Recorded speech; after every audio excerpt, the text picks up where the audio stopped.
I realised I haven't done a video for a little while, and I hadn't followed up the post that I'd put on Instagram with a video. I've had a fair bit going on at the moment, so this seemed like a good time now the storm has actually calmed down a little bit. The sun's out, so we're just having a little wander, which is nice. I actually got my sunglasses on, which I don't often put on, but I'm getting a bit fed up squinting everywhere. Anyway, to the point.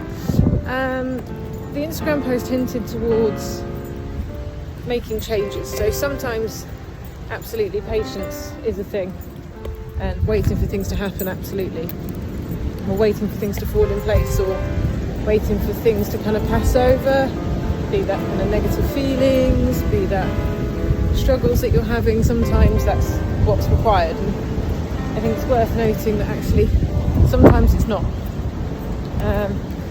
So I'd like to kind of draw to what I started doing about, must have been about 6-7 years ago now, and I wasn't very happy. Everything that would normally make me happy wasn't working.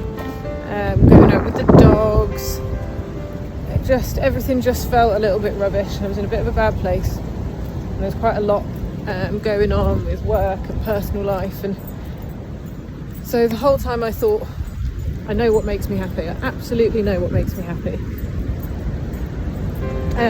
But it still wasn't working. So what I had to do, Blue, wait, it's car coming.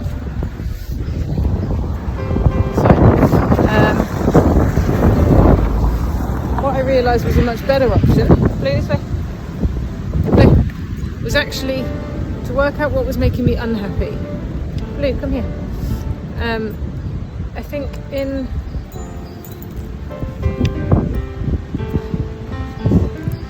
what you get for trying to make videos whilst you're out walking with a dog who doesn't really like other dogs, I guess. Anyway, so I decided I'd just made some big changes in my life kind of anyway. I'd left the relationship that I was in, I'd changed jobs and moved 200 miles away with me and the dogs. I realised that one big thing that was making me unhappy was my relationship, and the best thing I could do was to, my friends would call it running away. I didn't call it running away, I call it actively looking for happiness.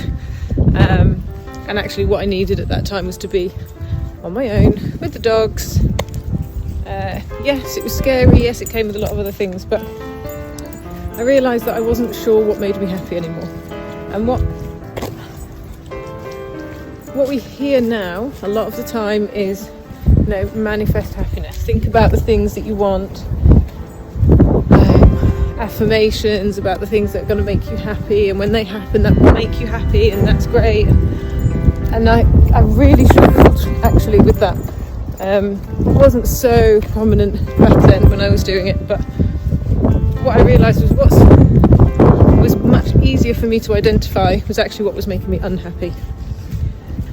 And I thought at that point, right, anything that's making me unhappy, I will take away. I'll remove.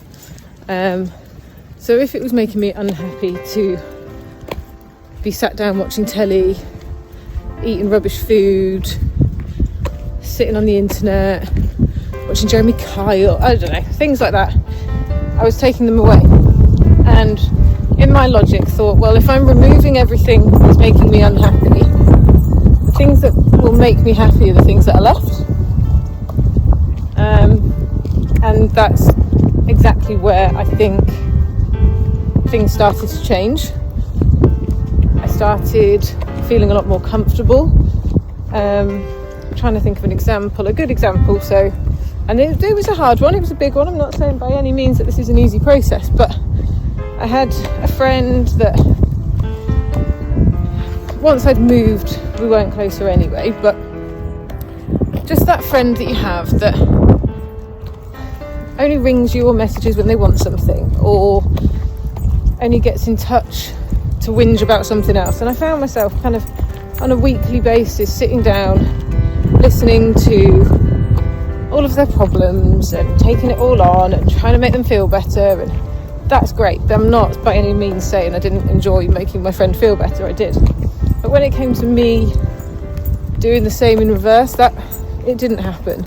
In fact, quite the opposite. And I realised I've been friends with this person quite a long time. I have been friends with this person for quite a long time, but is that worth it? Or I was getting anxious before they called. Every time I saw there was a message from them, and it wasn't actually. So with a very pleasant but very clear message, I broke off that friendship. And I realised my anxiety levels had changed. I wasn't looking at my phone. I wasn't checking who was calling all the time because I knew it wasn't going to be them. So that's just one example.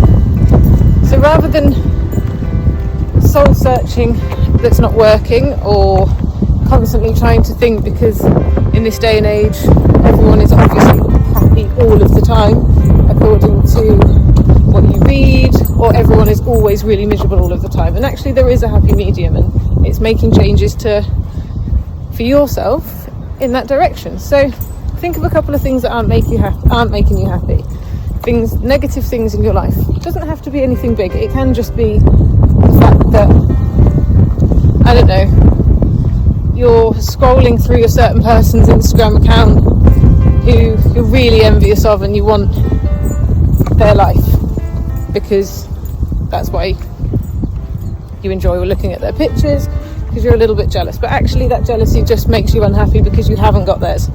Stop following them. It might make you really unhappy that you're a little bit overweight, or a little bit underweight, or not as fit, healthy, able to run as far as you'd like. Make those changes. Take